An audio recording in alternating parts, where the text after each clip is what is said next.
Caríssimas, estamos aqui no desenvolvimento de um horizonte de aulas, digamos assim, que tem a Ética Nicômaco de Aristóteles como seu norte, e já aprendemos nestes meses de estudo várias coisas.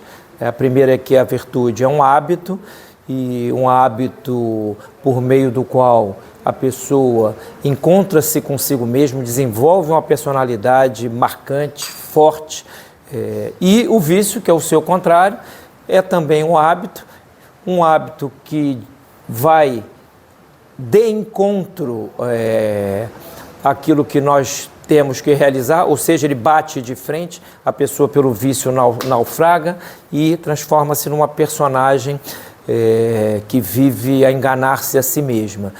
Pois muito bem, estas coisas da Ética Nicômaco, elas têm um pressuposto, estas considerações a respeito de virtudes, de vícios, elas têm como pressuposto um dado da realidade, que é o seguinte: o intelecto humano, ele é precário, ele não assimila a realidade por um flash intuitivo. Ele é precário porque, primeiro, é finito, nós não temos potência para atualizar todos os inteligíveis que há na ordem do ser. Então o nosso intelecto é limitado e o seu limite é demarcado pelo fato de que ele precisa dos sentidos para operar. Ou seja, Aristóteles sabia muito bem que qualquer conhecimento humano, ele nasce dos sentidos e este seu nascedouro demarca a sua limitação. Nós precisamos de todo o aparato sensitivo para compreendermos a realidade minimamente. Conhecer é o encontro entre duas intimidades: a intimidade da pessoa e a intimidade da coisa. A intimidade da pessoa é aquilo que nela é imaterial, ou seja, são as duas potências superiores de sua alma, a inteligência e a vontade, que vão para além desse limite material, embora precisem lidar com ele, elas alcançam os conceitos. O conceito é filho da nossa mente. E sem conceitos nós não conseguimos, sem conceitos razoavelmente, digamos assim, verazes, nós não conseguimos caminhar. Então Aristóteles sabia que a ética ela tem mil dificuldades por conta dessa nossa limitação ontológica, digamos assim. Não somos intelectos angélicos que apreendem, sabem o que sabem, porque veem, ao contemplar qualquer coisa, o âmago dessa coisa, ou seja, o seu ser, a sua essência, a sua individualidade. Nós conhecemos as coisas muito mal. Então, como eu dizia aqui, para não perder o fio da meada, conhecer é o encontro de duas intimidades: a intimidade da pessoa e a intimidade da coisa. A intimidade da coisa está para além do aspecto material dessa coisa. É a sua forma. Toda e qualquer forma pertence ao âmbito do imaterial. A forma, ela em si mesma considerada, é indestrutível.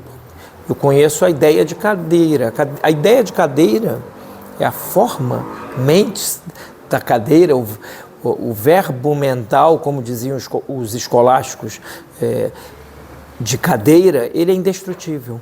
Então, tudo o que se diz no plano da ética tem que lidar com essa finitude do intelecto humano, e nós temos uma coisa que é consequência dessa limitação da nossa inteligência, que já que o conhecimento para nós é dificultoso, e o nosso intelecto é limitado, nós vamos formando a consciência no decorrer da nossa vida, e a consciência, eu vou defini-la aqui com Santo Afonso de Ligório, ela não é como pensavam alguns, ela não está na glândula pineal, ela não tem propriamente um órgão físico, ela não é uma estrutura orgânica. A consciência é a ciência das coisas, da nossa mente, que é atualizada. A ciência é essa que é atualizada de maneira habitual.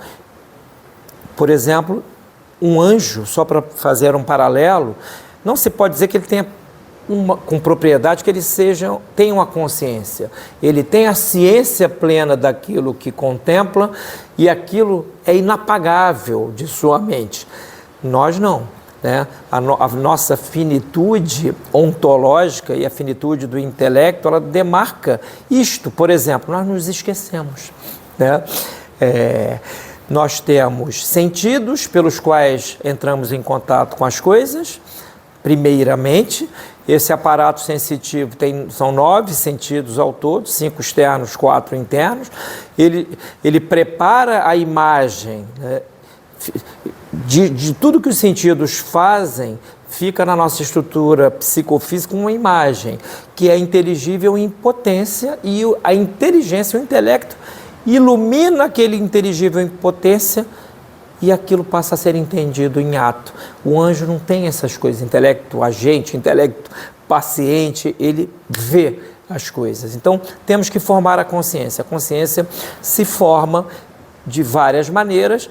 A mais correta é desde tenra idade, a criança ser educada, não apenas travando contato com conceitos que tenham base na realidade. Isto, num tempo como o nosso, é muito difícil, que as famílias estão desestruturadas. No Brasil, nem sequer se consegue mais falar a própria língua de maneira proficiente. Então, a boa consciência depende de que a pessoa tenha a sensibilidade educada. Nós educamos os sentidos, cada um dos sentidos, né? Como é que nós educamos os sentidos? Primeiro, não enchendo-os, né, de coisas nos seus próprios âmbitos. Por exemplo, o excesso de barulho ou de som fere a nossa audição, né? A falta de harmonia, né, numa música ou em sons quaisquer que sejam, deseducam a nossa percepção da realidade, porque toda a realidade, o mar à nossa frente, o céu, as estrelas, o nosso organismo, em tudo nós vemos harmonia. Então nós devemos não sobrecarregar os sentidos. O excesso de luz nos cega, o excesso de audição nos ensurdece, o excesso de calor ou frio das coisas materiais pode prejudicar o nosso tato, e assim com as demais coisas. Educa-se a sensibilidade, não sobrecarregando nenhum dos sentidos, e também mostrando por meio deles o sabor das coisas. A verdade das coisas começa no plano material. A verdade da goiaba é uma ideia, mas a verdade desta ou daquela goiaba é se ela é madura, se ela não é madura, se ela é fresca, ou seja, a verdade daquela goiaba específica, A, B ou C, eu vou atualizar a partir dos sentidos. Então, o nosso intelecto, ele precisa de ser alimentado por dados da realidade que sejam, digamos assim, ordenados, tais quais estão diante de nós. Lutar contra a realidade é uma maneira de formar uma consciência pessimamente. Por isso, as virtudes iniciais, que hoje são esquecidas no seio das famílias, por exemplo, a temperança, que regula coisas básicas como a alimentação.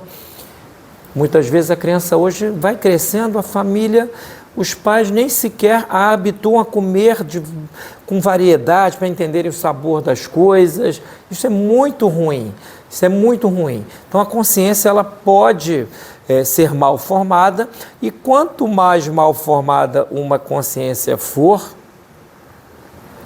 maior é a possibilidade de que, quando a pessoa for madura, ou melhor, madura não, porque a maturidade não é questão cronológica, aprendemos aqui com Aristóteles. Quando a pessoa for mais velha, ainda que seja imatura, vai ser acossada por muitas dúvidas, muitas mais do que as pessoas que tiveram um mínimo de retidão na sua formação. Então a consciência precisa ser desenvolvida, educada, porque ela será uma das regras dos nossos atos, né?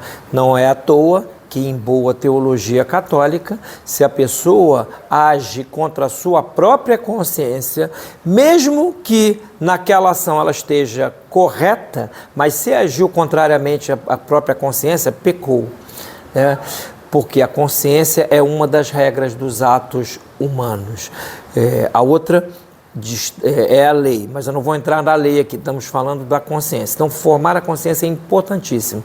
Eu tenho aqui em minhas mãos a Teologia Moral de Santo Afonso de Ligório, primeiro volume, que tive a alegria de coordenar para a editora do CDB, e o primeiro volume desta obra magna do pensamento ocidental chama-se Da Regra dos Atos Humanos, a consciência e a lei.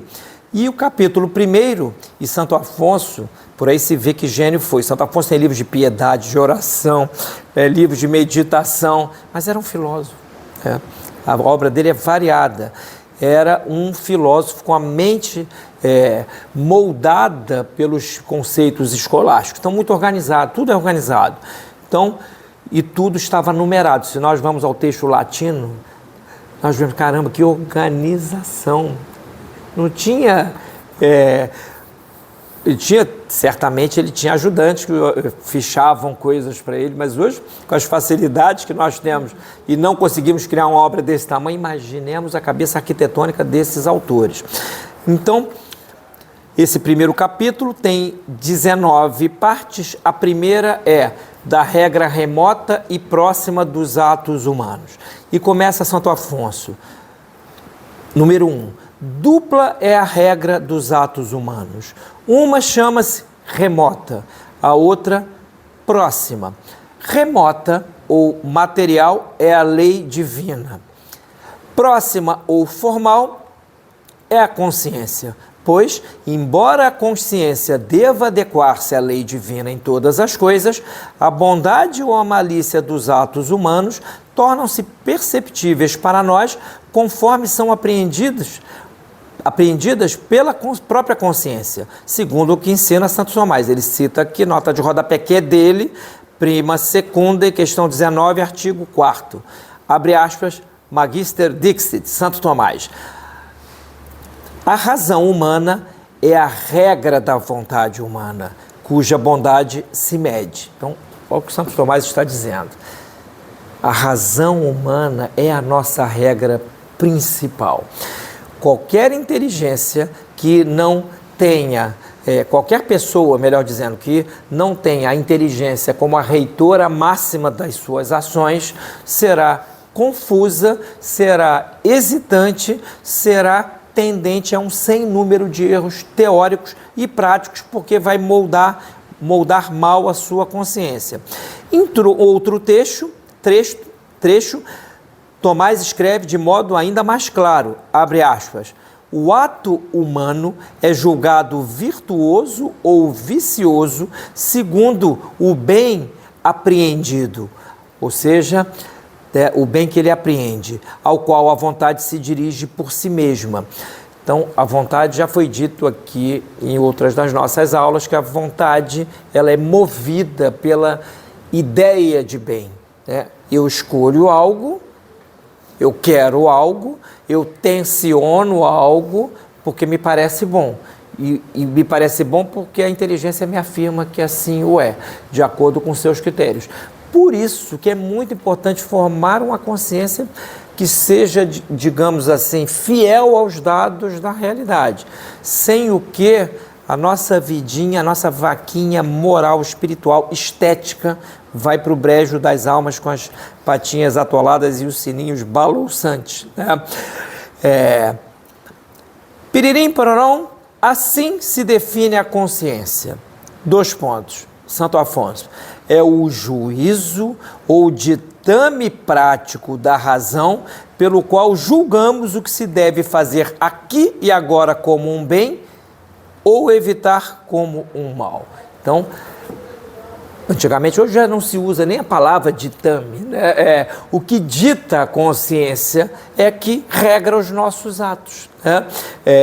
seja lá como for a nossa consciência, ela pode ser duvidosa, escrupulosa, perplexa, reta, etc. Ela vai reger os nossos atos, ainda que nós não saibamos. Então, vou repetir a definição. Assim se define a consciência: é o juízo ou o ditame, ou seja, algo que se dita, prático da razão, pelo qual julgamos o que se deve fazer aqui e agora, não é amanhã, ontem, é aqui e agora, como um bem ou evitar como um mal. Então, a primeira notícia que nos advém disto é o seguinte: estamos obrigados a agir da melhor maneira possível em todas as circunstâncias da nossa vida, mesmo naquelas que aparentemente não tenham tanta importância, porque algumas coisas são mais importantes do que outras, sem dúvida nenhuma. Mas em tudo, né, justamente porque o homem é dotado de inteligência, ele está aparelhado para agir da melhor maneira possível.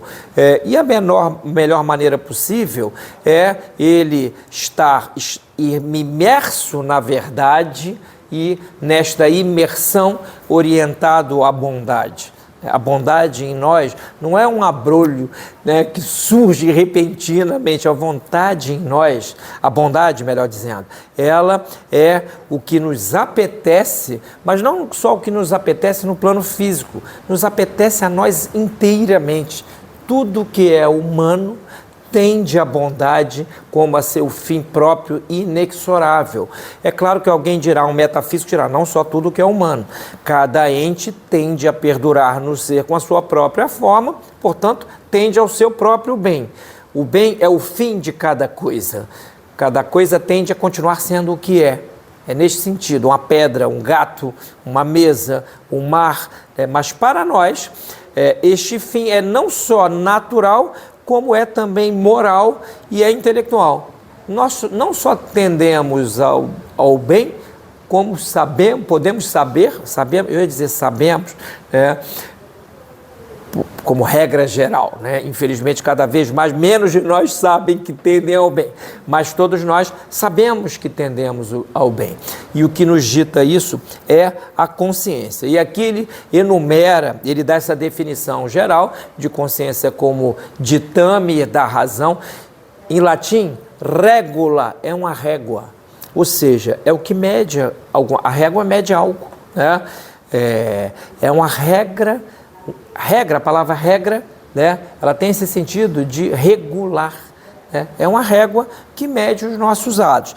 E ele, depois de definir como organizado, isso aqui é uma maravilha de leitura, porque é como alguém que vai subindo aqui uma montanha, aqui no Rio temos tanta, Pedra da Gávea, mas de maneira ordenada, com os olhos abertos para entender qual é o melhor caminho, fazendo as escolhas corretas. Aqui eu preciso usar um rapel, que se eu não usar eu vou correr um risco, ou seja, eu estou obrigado a fazer ali disseram que tem cobras, eu vou evitar as jiboias naquele terreno.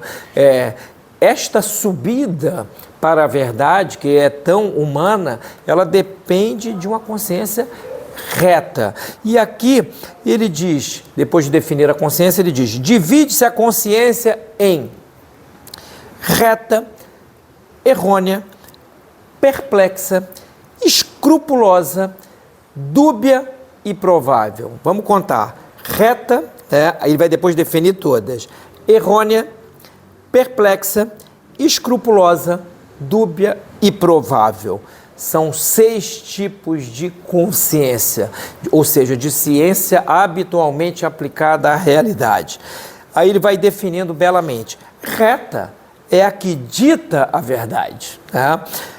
Peca, portanto, o que age contra ela.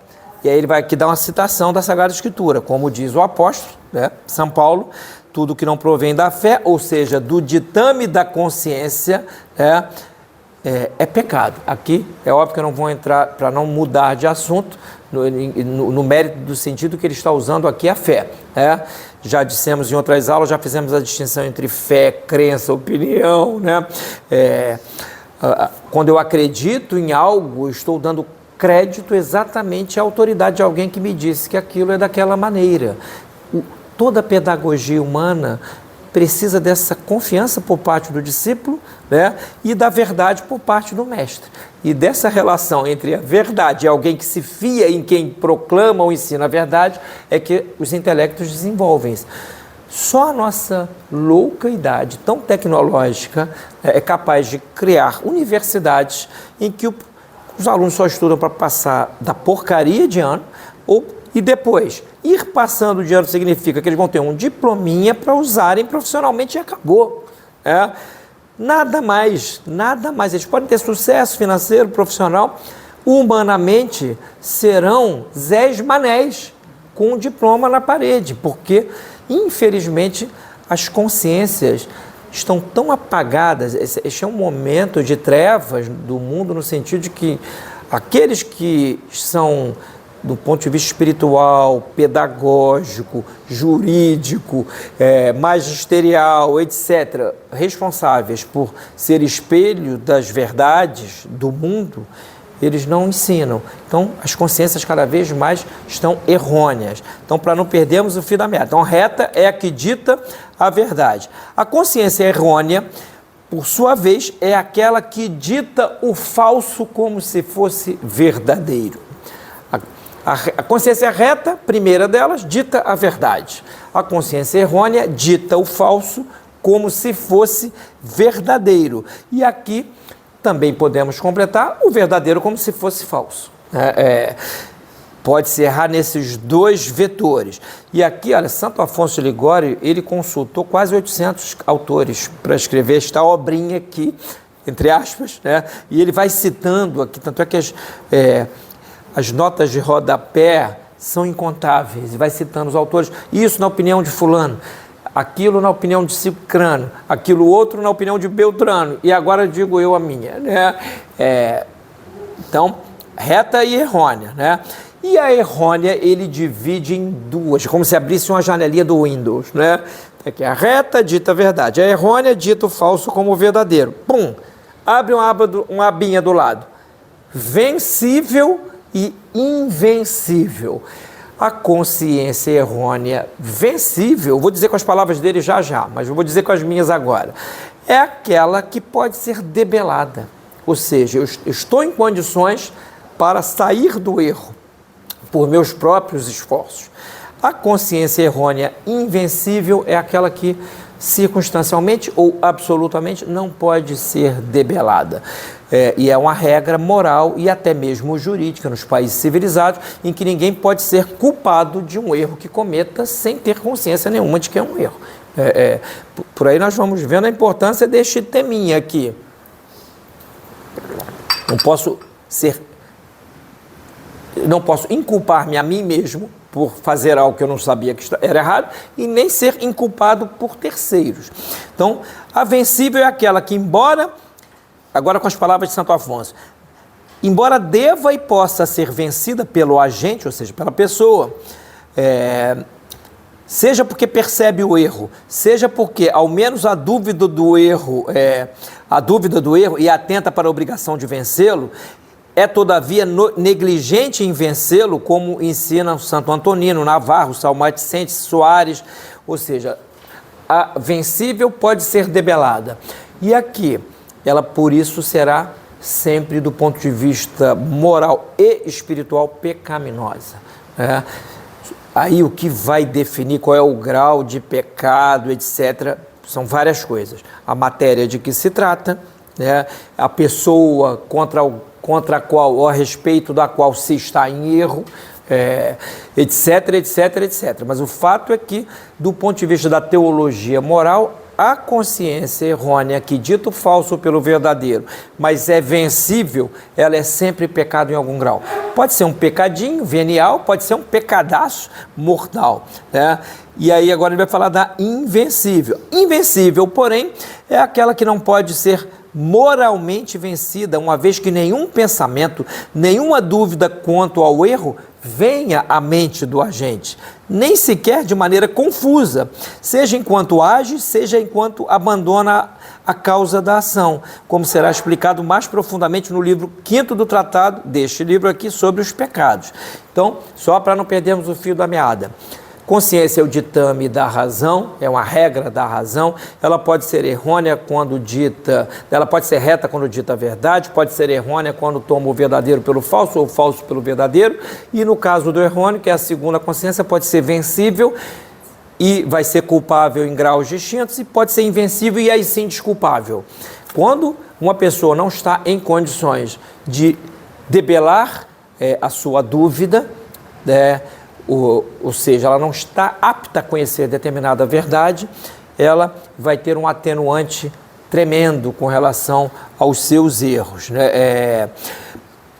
E aí, só para vocês terem uma ideia, como a aula não é propriamente assim, sobre essa enumeração das consciências, é mais sobre a dúbia, porque depois de dividir a errônea em invencível e invencível, ele vai se separando como um autor que estava atento aos detalhes. Quais são os tipos de invencibilidade ou vencibilidade? Eu vou ler um trechinho, porque disso dizemos, primeiro, quem tem a consciência vencivelmente errônea sempre peca, quer haja de acordo com ela, quer haja contra ela.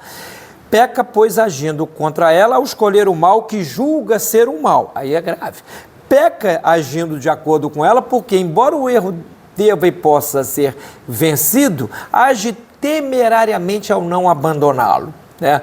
Dizemos, segundamente, quem tem a consciência invencivelmente errônea, por sua vez, não só não peca agindo segundo ela, mas também, por vezes, é forçado a segui-la.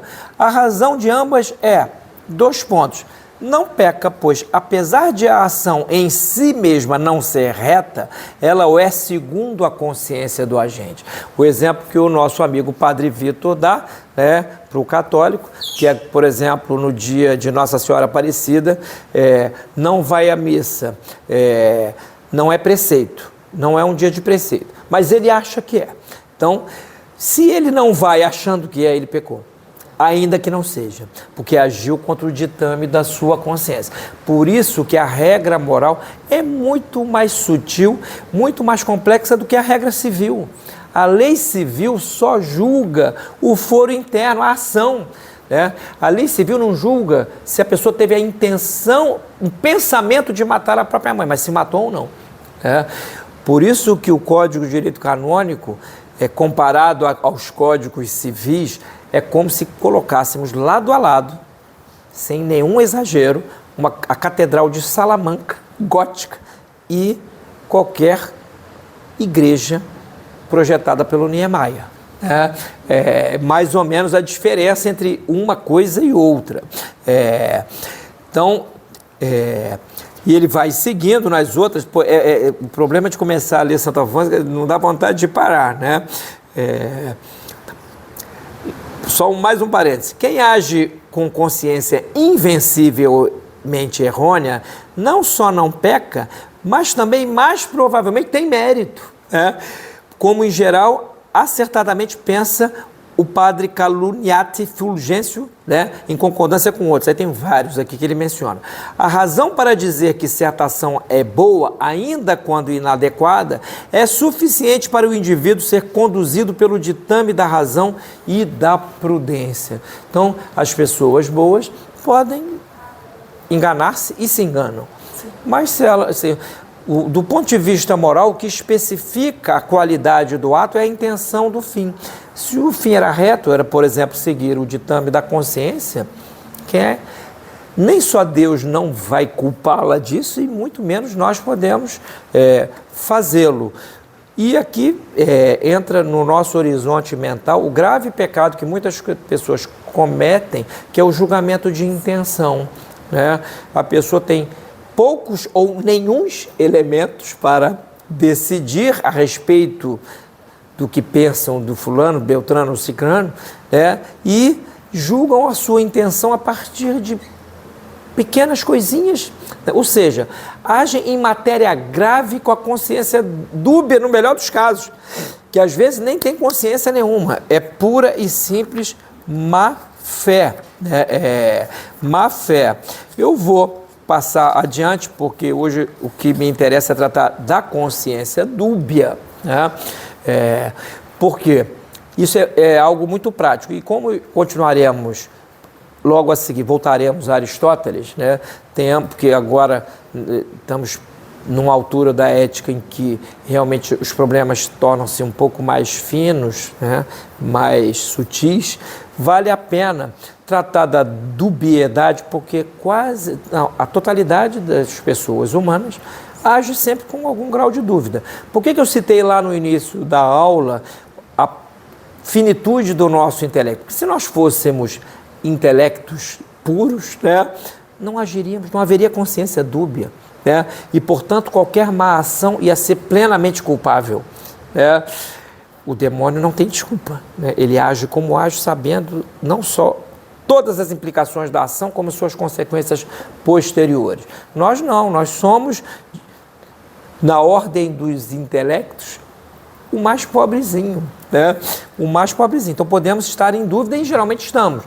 Dúvida a respeito do trabalho, dúvida a respeito, aceito também um copinho d'água, dúvida a respeito da nossa vida prática, da vida emocional, etc. Então, vamos ouvir aqui Santo Afonso, e eu vou trazer aqui algo que está no meu Cosmogonia, a partir da leitura de um outro autor que fez a síntese entre Santo Afonso de Ligório, Santo Tomás de Aquino e São Francisco de Sales, que foi o padre Antônio Royo Marim, está ali no quadro, mas vamos seguir passo a passo, né? Então, capítulo 2 trata da consciência dúbia, né? São vários subtemas, né? Vai do número 20 ao número 39. Então, a consciência dúbia, definição, é aquela que suspende o consentimento em favor das duas ou mais partes de uma dúvida. Ou seja, quando aquilo me parece correto, mas aquilo outro também me parece correto, né? Porém, eu pendo mais para uma do que para outra, eu estou em algum grau de dúvida. Agora, posso até não pender para nenhum e ter um temor absoluto de adesão e continuar hesitante. Vou ler a definição toda. A consciência dúbida é aquela que suspende o consentimento em favor das duas partes de uma dúvida e permanece incerta e hesitante. Ora, aí ele vai dividir. A consciência dúbia divide-se em praticamente dúbia e especulativamente dúbia. A palavra speculum, em latim, é espelho. Especular é espelhar a realidade com a nossa inteligência, digamos assim, né?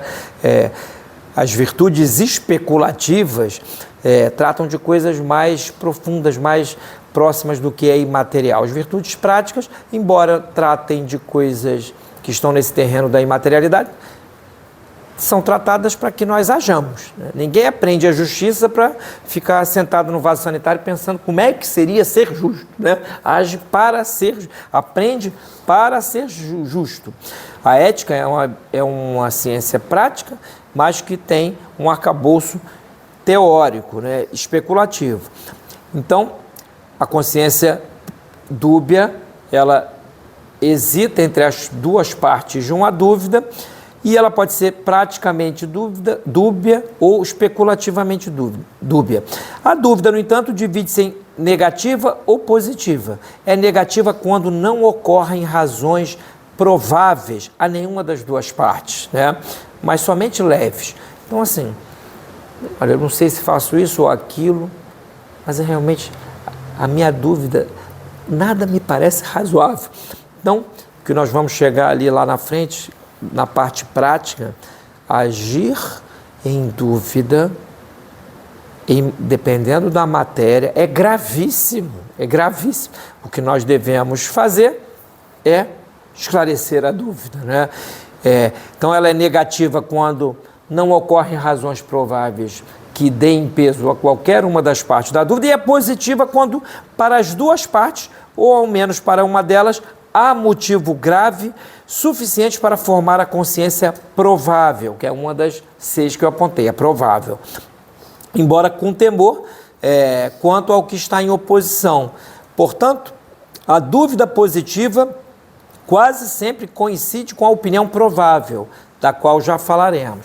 Então, a dúvida positiva é aquela que nós mais temos no nosso dia a dia. Poxa, eu quero, né, abrir um negócio, eu quero fazer isso, eu vou estudar aquilo, né? Aquela pessoa parece boa, não parece. É o nosso dia a dia. O nosso dia a dia, ou melhor, vou refazer a frase, a cada dia nós temos que lidar com sem número de dúvidas. Nossa saúde, nossa vida é muita coisa. Agora, há regras, né, segundo a boa consciência, de ação em cada caso.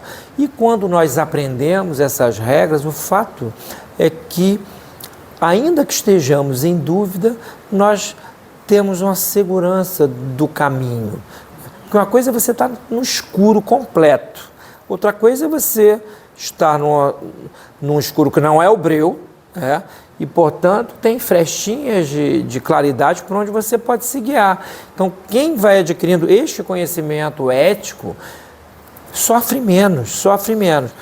Não é que não vai ter medos, né? Ter medo é algo inerente também à nossa condição finita e vulnerável, né? Todos nós temos medos. Só que há medos numa escala que vai desde o medo patológico, a pandemia não está aí que não nos deixa mentir, até os medos naturais, né? Piririm, continuamos aqui a leitura, né? E aqui, para vocês verem, vocês estão aqui, ó, quanto tudo nota de rodapé de Santo Afonso. Quando nós nos decidimos, eu estava aqui coordenando, quem traduziu esse primeiro volume, acho que foi o William Bottazini, eu fiz até a apresentação, depois eu passei a coordenação. E me perguntaram, mas vamos acrescentar notas? Eu disse, olha, não precisa, não é preciso. Tem as notas do próprio Santo Afonso, né? E além das do Santo Afonso, do editor da edição que serviu de base para esta tradução, que era uma edição, se não me falha a memória, de 1879, né? Já tinha as notas, inclusive atualizadas. Então, assim, piririm, pororó, se uma pessoa, prossegue ele, souber que algo é mal, mas tem dúvida, né? Olha só, que são perguntas, né? Se o seu erro é pecado mortal ou venial, né? Como agir com essa dúvida? Uns julgam que esta pessoa peca grave ou levemente segundo o objeto, ou seja, a espécie da matéria, né? Então, uma coisa é você contar uma mentirinha, está cansado para sair mais cedo do trabalho, sabendo que ali o serviço já está pronto, né? Se cumprir o horário é uma questão burocrática. Não é que isso seja nobre. Nunca nobilitemos a mentira. A mentira é sempre um pecado. O católico confessa as suas mentiras, acho que aquela que eles lembram. Se for confessar todas, acho que ele fica até o final da vida no confessionário, né? Não vai sair nunca mais, né? O bispo é mentira, esse tal de ser humano. Agora, está atento, né? Está atento para também não se jogar as suas próprias costas uma culpa excessiva. Peririm, pororom, assim, isso aqui realmente, eu vou de Santo Afonso, eu deixo aqui Santo Afonso, deixo sem deixar, vou deixar aberta a página, e para dizer o seguinte, a dúvida, ela é uma oscilação da mente, ou seja, na dúvida eu não adiro a nenhuma das possibilidades que surgem no meu horizonte de consciência, e é aflitivo. Ficar em dúvida não é algo, né, que nos apraz e nem uma meta de vida, né? Minha meta hoje é não ter certeza nenhuma, né? Nós somos aparelhados para as certezas. Agora, pela mesma qualidade finita do nosso intelecto, assim como as nossas dúvidas são inerentes à nossa condição e temos que debelá-las, as nossas certezas, elas também sempre, por mais certíssimas que sejam, elas não esgotam todo o horizonte da nossa ação, de possibilidades teóricas da nossa ação. E muitas vezes basta a certeza moral para agir. Dúvidas práticas em matéria grave e urgente, se eu tiver certeza moral, minha ação já será lícita. Seja uma decisão para o bem positiva, melhor dizendo, ou negativa. Por exemplo, a vacinação. No meio da pandemia, muitas pessoas honestas ficaram com sinceras dúvidas a respeito se deviam vacinar ou não e se era lícito vacinarem-se ou não, dada a enorme zona de sombra a respeito do que as próprias farmacêuticas diziam das vacinas. E aí, nessa hora, é claro que eu não vou expressar aqui, que é uma aula gravada, qual é a minha decisão, os critérios da minha decisão. Mas, numa hora grave como essa, Santo Afonso me bastou para tomar a decisão que eu tomei. É muito importante termos regras de ação moral, porque quando a circunstância aparecer, nós seremos como um navegante que está indo, atravessando um mar que tem dificuldades, mas com todos os instrumentos de navegação que garantam que ele vai chegar lá. Pode cair um raio no navio, pode acontecer alguma coisa, uma baleia, cachalote, o iceberg lá do Titanic, mas ele tem a segurança de que provavelmente chegará lá da melhor maneira possível. Eu estou aqui com a terceira edição do meu Cosmogonia, que saiu pela Vide Editorial. Tem um artiguinho que é de março de 2013, 11 anos atrás. Chama-se Certeza Moral e Crise na Igreja. Não vou falar da crise da igreja aqui, só da certeza moral. Quando a consciência de um homem é assaltada por dúvidas em matéria grave, qualquer ação é em si ilícita, como ensinam os bons manuais de teologia moral. Isto pelo seguinte fato: quem leva uma ação a cabo com a consciência duvidosa a respeito de sua própria licitude, aceita temerariamente a possibilidade de ofender a Deus e ao próximo, do ponto de vista espiritual.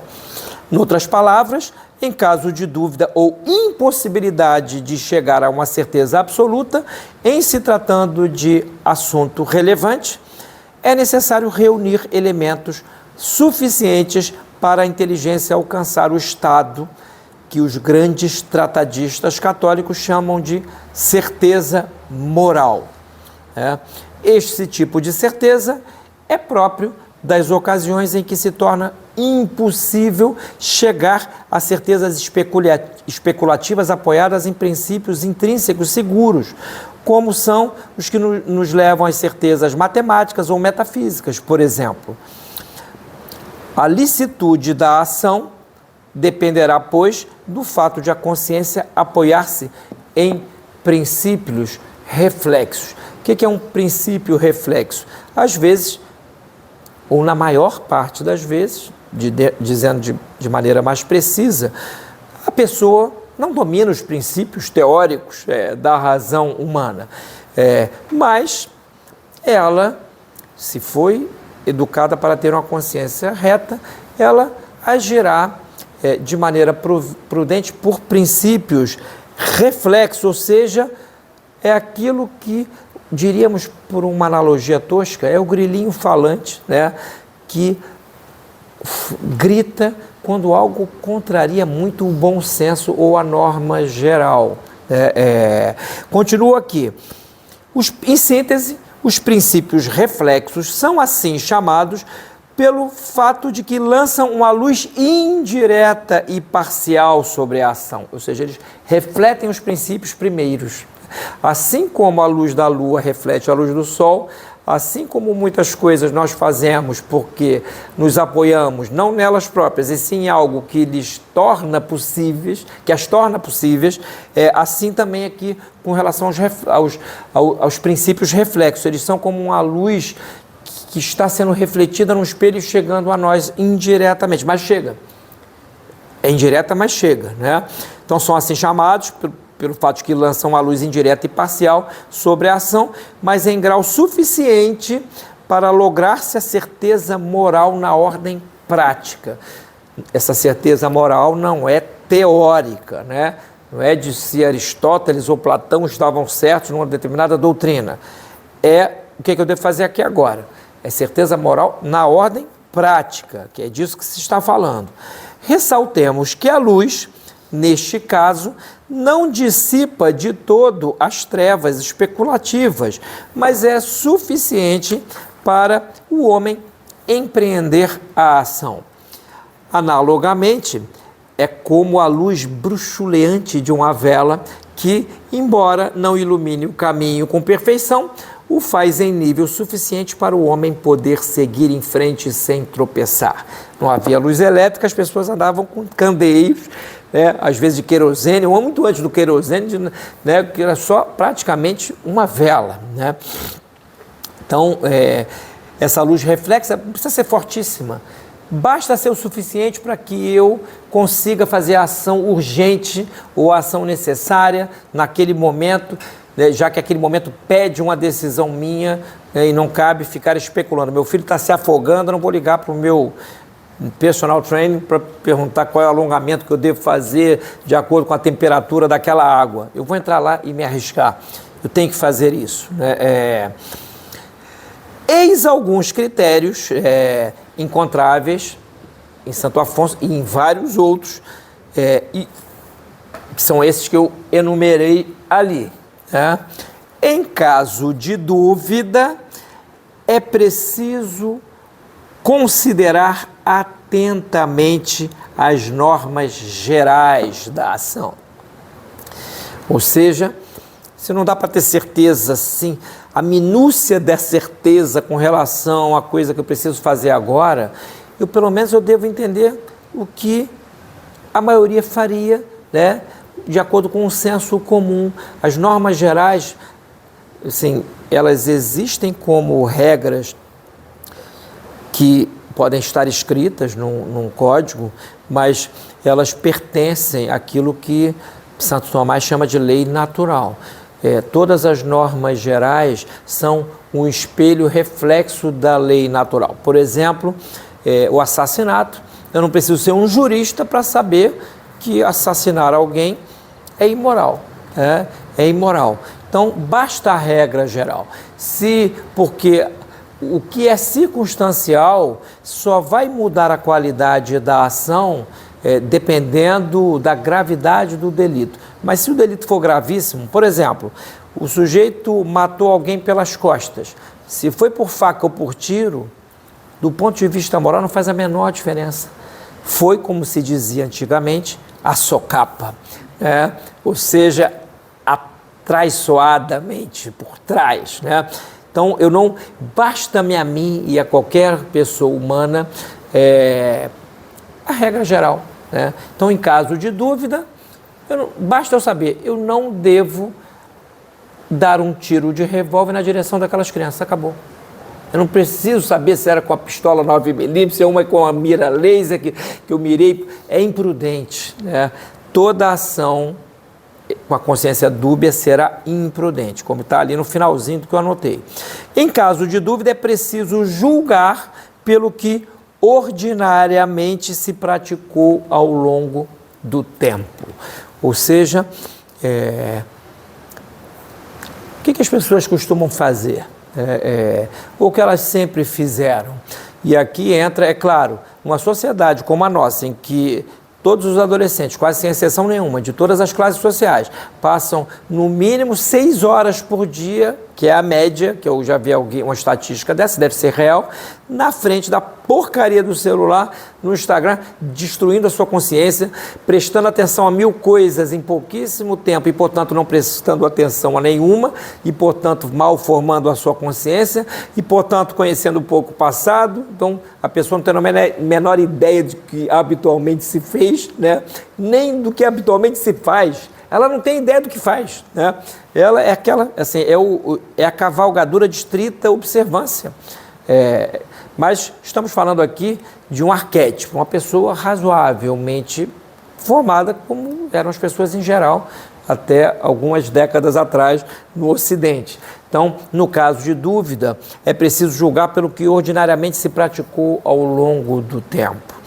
Em caso de dúvida, deve-se pressupor a validez do ato.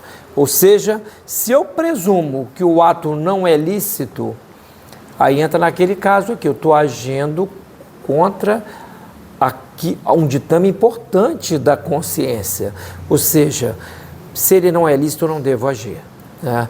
Se eu pressupuser que ele é ilícito e ainda assim agir, será uma ação deletéria para mim, inclusive, ainda que não seja circunstancialmente para a pessoa, um terceiro que esteja implicado na minha ação, porque, como dizia Sócrates, com muita propriedade, descrito por Platão, é melhor sofrer uma injustiça do que praticar uma, porque quem pratica uma injustiça está agindo contra si mesmo no sentido mais profundo. Nós somos entes capazes de verdade e capazes de agir de acordo com a verdade, e logo ser injusto é algo que, do ponto de vista ontológico, prejudica ao próprio injusto.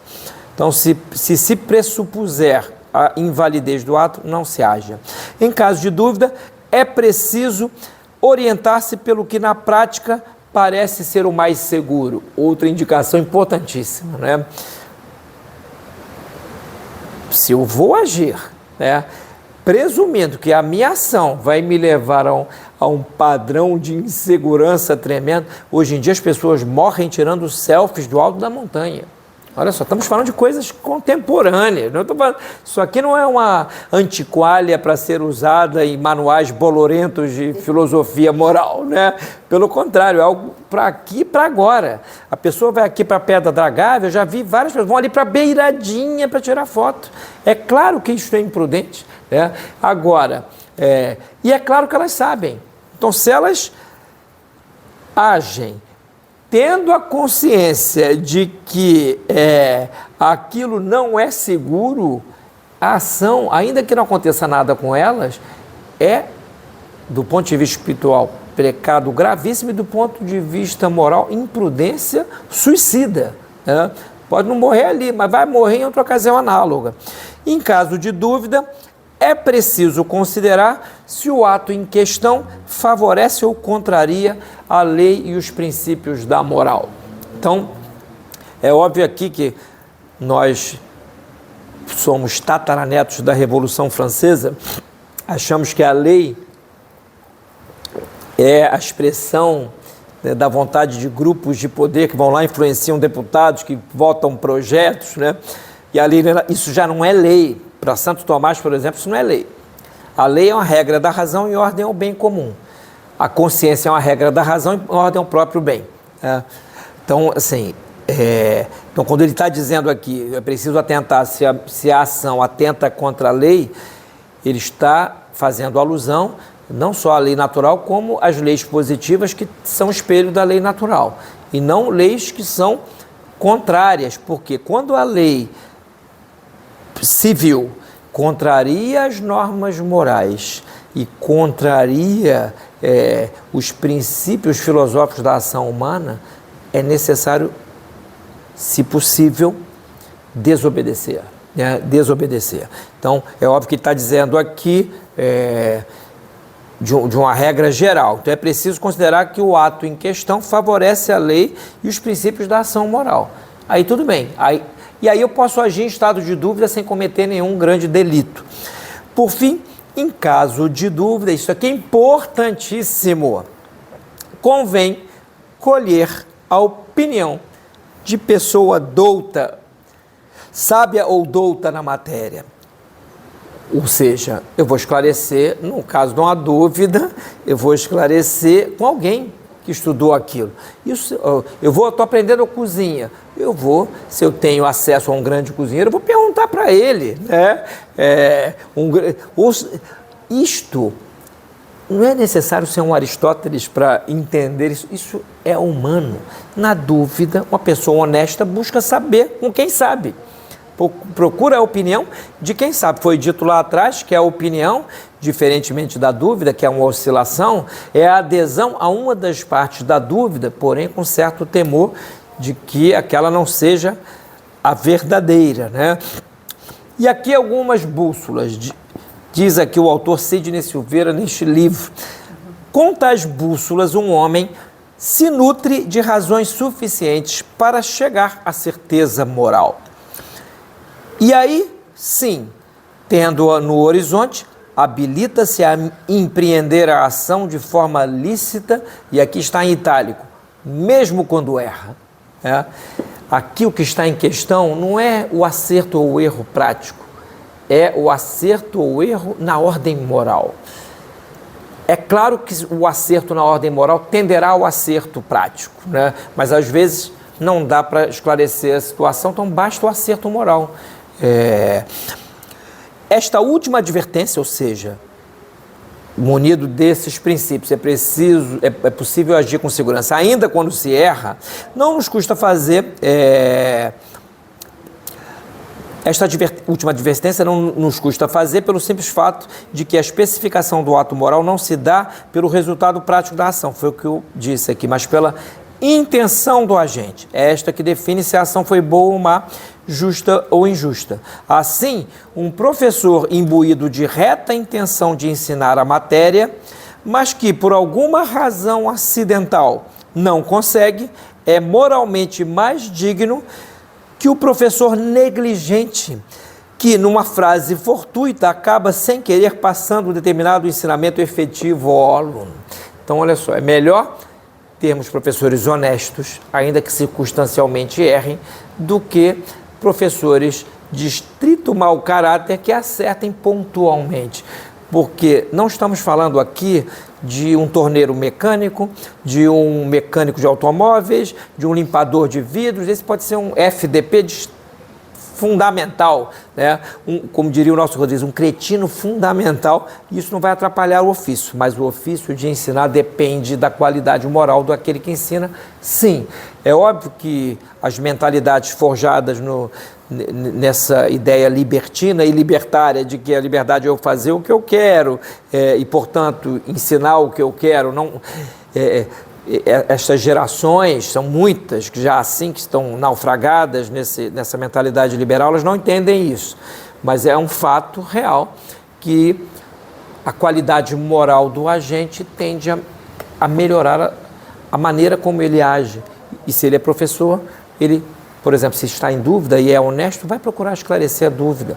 Não vai fazer citações de terceiros como se fossem suas, como nós vemos.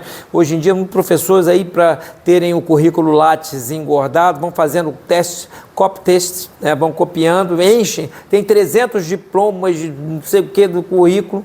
Aí quando você vai conversar com o cidadão, né, observa que ele é incapaz de concluir com mínima congruência um período, às vezes uma frase com sujeito, verbo e predicado, né? Em breves palavras, todo homem tem a obrigação de empregar os meios possíveis para chegar a uma consciência verdadeira e reta antes de obrar, sobretudo nas ocasiões de gravidade. Só assim se pode alcançar a certeza moral que lhe servirá de critério mais ou menos seguro para agir. Portanto, se a perplexidade de uma situação se impõe à consciência da pessoa, seja em razão do escândalo, seja em razão de contrariar o bom senso, seja em razão de favorecer o mal em detrimento do bem, seja em razão de ir contra a lei, é dever dela munir-se de critérios que a conduzam à certeza moral. Então, estes critérios aqui, eles são conducentes, ou seja, eles conduzem a um estado de certeza moral que bastará para que a nossa ação seja lícita. E olha, ela ser lícita já é uma grande coisa para nós. Numa sociedade resultadista, mais importa o que vai surgir daquele ato, ainda que seja um ato mais imoral, do que a moralidade intrínseca dele, ou imoralidade. Esta é, a propósito, aí entrava aqui, só vou citar essa frase, a outra parte do artigo, a situação de católicos cuja covardia se reveste do molde da falsa boa consciência, né? Esta mesma que os faz acusar temerariamente quem não se mantém no marasmo. Essa informação não é de somenos importância. Toda pessoa que age com a falsa boa consciência, né, ela necessariamente tem um ódio, uma ojeriza instintiva contra toda e qualquer outra pessoa que haja de acordo com critérios. Primeiro, agir com a falsa boa consciência, em geral, é fruto de uma preguiça mental. É mais fácil, né? Para quê? Para que esses detalhes todos? Basta fazer um rabisco aqui, acabou-se, já resolvi minha situação. Não é por outro motivo que as pessoas não costumam seguir bons conselhos. Que elas estão numa situação cômoda de acreditarem em si mesmas, mesmo quando estão erradas. É mais cômodo.